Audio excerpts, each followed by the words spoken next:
گناہ کے سرزد ہو جانے سے سب سے بڑا نقصان اور سب سے بڑا اثر یہ پڑتا ہے کہ بندے کا رب اس سے ناراض ہو جاتا ہے.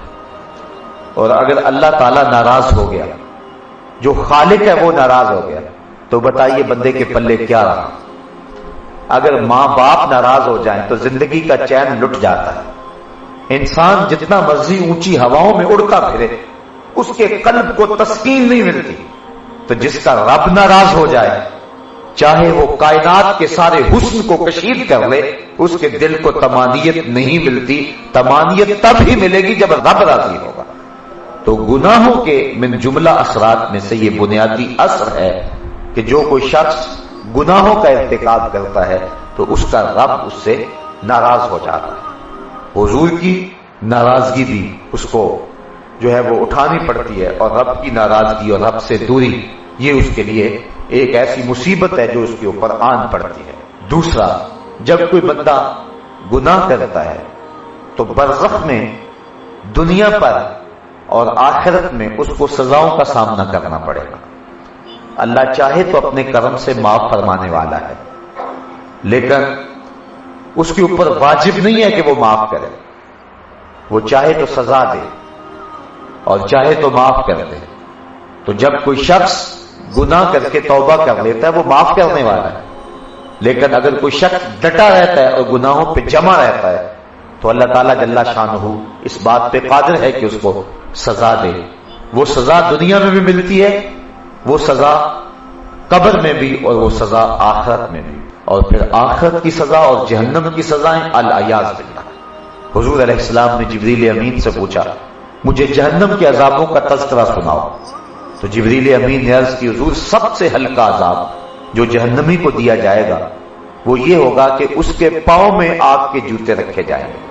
باقی اس کا سارا بدن سلامت ہوگا، صرف پاؤں میں آگ کے جوتے پہنائے جائیں گے.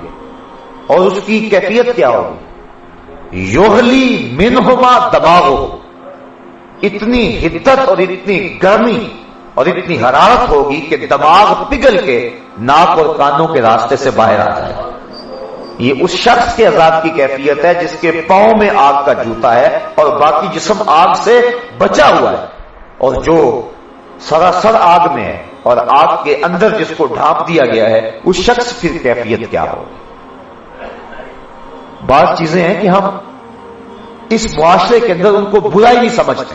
میں نے کل بھی عرض کیا تھا کہ جو شخص اپنی نظر کی پاکیزگی کا سامان نہیں کرتا اور غیر محرم کو شہوت کی نظر سے دیکھتا ہے، کل قیامت کے دن اس کی آنکھوں کو جہنم کی آگ سے بھر دیا جائے گا. اس بات پر بار بار سوچنے کی ضرورت ہے. آج یہ عیب اور یہ گناہ ہمارے معاشرے کے اندر سرایت کیے ہوئے ہے اور ہم اس کو عیب بھی نہیں سمجھتے ہیں، العیاذ باللہ. تو جس کے پاؤں میں جہنم کی آگ سے بنا ہوا جوتا رکھا جائے گا اس کا تو دماغ پگھل جائے گا، اور جس کی آنکھوں میں جہنم کی آگ بھر دی جائے گی اس کی کیفیت کیا ہو؟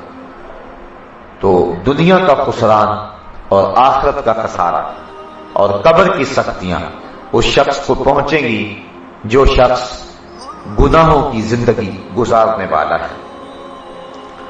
گناہ کا ایک اور اثر یہ ہے کہ انسان کا دل سیاہ ہو جاتا ہے. حدیث شریف میں آتا ہے کہ جب کوئی شخص گناہ کرتا ہے تو اس کے دل پر ایک سیاہ نقطہ پڑتا ہے. اگر وہ توبہ کر لے تو مٹ جاتا ہے، اگر توبہ نہیں کرتا تو پھر دوبارہ گناہ کرتا ہے تو اس سیاہی کے ساتھ ایک اور سیاہی لگ جاتی ہے. پھر وہ گناہ کرتا ہے تو پھر سیاہی پھیلتی رہتی ہے، حتیٰ کہ ایک وقت آتا ہے اس کا پورا دل سیاہ ہو جاتا ہے.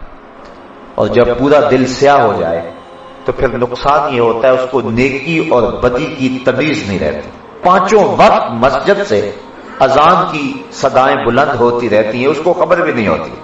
وہ لمبی تان کے سو رہا ہوتا ہے، اس کو رمضان میں بھی نماز نصیب نہیں ہوتی ہے.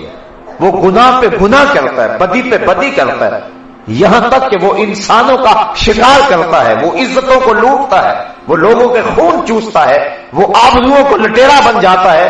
لیکن اس کے باوجود بھی اس کے ضمیر پہ کوئی بوجھ نہیں ہوتا ہے. اصل وجہ یہ ہے کہ اس کا دل سیاہ ہو گیا ہے. جب دل سیاہ ہو گیا تو کوئی اور دھبا لگا تو اس کو محسوس نہ ہوا تو یہ گناہ کی سزا ہے کہ جب کوئی شخص گناہ کرتا ہے تو اس کا دل سیاہ ہو جاتا ہے، سیاہ بھی ہو جاتا ہے اور سخت بھی ہو جاتا ہے۔ دعا کرو اللہ دل کو سختی اور سیاہی سے محفوظ فرمائے۔